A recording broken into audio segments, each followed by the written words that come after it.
আমার প্রিয় ও স্নেহের 2025 সালের মাধ্যমিক পরীক্ষার্থীরা, আশা করি তোমার সবাই ভালো আছো।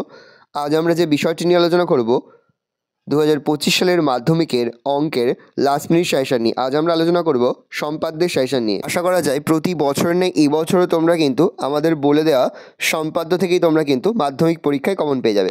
প্রথম সম্পাদ্য তোমরা প্র্যাকটিস করবে 4 সেমি বাহু বিশিষ্ট একটি সমবাহু ত্রিভুজের সমান ক্ষেত্রফল বিশিষ্ট একটি বর্গক্ষেত্র অঙ্কন করো। পরের সম্পাদ্য প্র্যাকটিস করবে। এবারে অন্তবৃত্তটা খুবই গুরুত্বপূর্ণ। একটি সমকোণী ত্রিভুজ অঙ্কন করো যার সমকোণ সংলগ্ন বাহু দুটির দৈর্ঘ্য 4 সেমি ও 8 সেমি। ত্রিভুজটির অন্তবৃত্ত অঙ্কন করো। পরে হচ্ছে জ্যামিতিক উপায়ে √28 বা √23 বা √15 এর মান নির্ণয় করো। পরে 10 সেমি ব্যাসের একটি বৃত্ত অঙ্কন করো। ওই বৃত্তের উপরিস্থিত একটি বিন্দু কে তে একটি স্পর্শক XYZ অঙ্কন করো।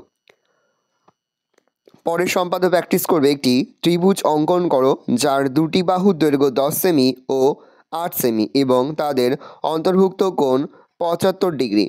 ত্রিভুজটির অন্তবৃত্ত অঙ্কন করো। চাঁদার ব্যবহার চলবে না। পরের তোমাদের রয়েছে সম্পাদ্য 8 সেমি ও 6 সেমি বাহুবিশিষ্ট একটি আয়তক্ষেত্র অঙ্কন করো। ওই আয়তক্ষেত্রের সমান ক্ষেত্রফল বিশিষ্ট একটি বর্গক্ষেত্র অঙ্কন করো। এই 6টি সম্পাদ্য আমি তোমাদেরকে বললাম, এই 6টি সম্পাদ্য থেকেই কিন্তু তোমরা এই বছরের মাধ্যমিক পরীক্ষায় কিন্তু সম্পাদ্যটা কমন পেয়ে যাবে। দুটো তোমাদের দেওয়া থাকবে, তার মধ্যে একটি প্রশ্নের উত্তর করতে হবে।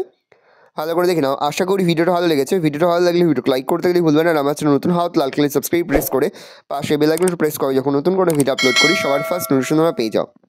আর এই ভিডিওটি তোমার বন্ধু বান্ধবী আত্মীয় স্বজন সবার মধ্যে কিন্তু অনেক শেয়ার করে দেবে। এবছর মাধ্যমিকের পরীক্ষা দেবে। আমরা কিন্তু ইতিমধ্যেই 2025 সালের মাধ্যমিকের প্রতিটি বিষয়ের সিলেবাস, প্রশ্ন কাঠামো এবং তার পাশাপাশি আমরা কিন্তু লাস্ট মিনিট সাজেশনও কিন্তু আপলোড করে দিয়েছি এবং ছোটো প্রশ্নের উত্তর সহ সাজেশনও কিন্তু আপলোড করে দিয়েছি। তোমরা যদি এখনও পর্যন্ত সেই ভিডিওগুলো না দেখে থাকো, ভিডিওগুলো কিন্তু তাড়াতাড়ি দেখে নাও। তোমাদের সকলকে জানাই আগাম পরীক্ষার অনেক শুভেচ্ছা এবং অভিনন্দন। আশা করি সকলের পরীক্ষায় খুব ভালো হবে। তাহলে তোমরা সাজেশনটা দেখে নাও।